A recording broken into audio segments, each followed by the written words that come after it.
So I struggle a little bit with the concept of you need to understand Hebrew if you're going to understand the mysteries of God and heaven, because I haven't, and I don't, and I won't, and I have engaged heaven and have a understanding of some of the mysteries of it without having to go through the process of, you know, learning another language. God speaks to me in English, you know, and he speaks to me in English in a way that I understand. So he uses scientific terms and technical terms that he probably wouldn't speak to other people in that language, because I understand that language.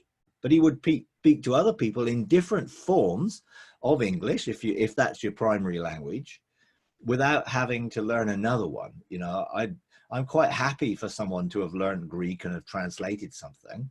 And if I'm really uncertain of what something means, you know, I can go and look it up and find an interlinear Bible and see, okay, well, what was the original meaning of this? And, you know, did the translator get it okay or not? You know, but by and large, most of my engagements are with God direct. So I don't want another intermediary, because it becomes another mediator. The Bible can be a mediator, a pastor can be a mediator, an apostle can be anyone can be, or anything can be a mediator if you put it between you and God.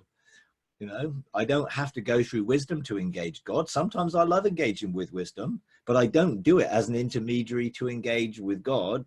She is a person in her own right, you know, and there is a function that she has that I'm aware of, the same with the seven spirits of God. You know, they're not an intermediary between me and God. They have a function in their own right that I've engaged with. I've just never really felt led, or ever, no living letters have ever come to me and said anything. So I'm sort of not the best person to talk about how that works, because I've just never experienced it. But other people probably have, and that's okay, you know, so long as they don't then set it up as a mediatorial system that God has to speak through living letters. He is the living letter that those are expressions of. Jesus is the living word that they are expressions of. And, you know, in one sense, when he speaks creatively, I think those living letters are representative of the quantum field that responds to the energy of his voice and forms matter out of that energy that he produces when he speaks. And I think another way of looking at it, if you wanted to look at it scientifically, you could say that everything that has been made and created is made up of the smallest particles that exist, which are strings of energy. And some people might equate that to living letters, who form the building blocks of everything, because everything in terms of DNA is all about, you know, groups of 4 letters connected together into sequences that eventually form amino acids and proteins and everything else.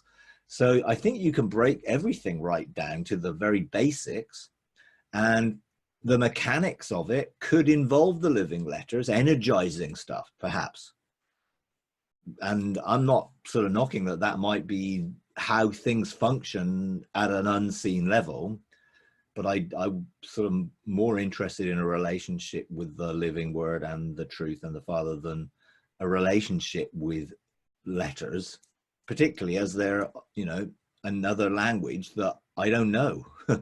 So if a living letter came to me and tried to give me a Hebrew understanding, I would struggle, because I don't know Hebrew, and therefore they wouldn't and haven't, and that's okay. You know, if a living letter came and spoke to me in English, because language is for communication, it'd be pointless speaking to me in Chinese or any other language that I don't understand. But if they spoke to me in English, then I would take it as a way that the Father wanted to do something or say something in a way which meant something. Like when wisdom does come and engage with me, or one of the angels or whatever else. But most of my relationship is just hanging out. So that's very much in English and not associated with any particular culture, including English as a culture. You know, I'm not an English Christian. You know, I'm just a follower of Jesus, you know, which is why I don't like sort of separating things up. Well, I'm a Messianic Jew, as if that gives you some credibility, you know, above other people. Well, no, Paul, I think, wouldn't be very happy with that, because it's the very thing the Judaizers were trying to do many years ago, and get people back under systems of belief which Jesus came to make obsolete and did make obsolete, really.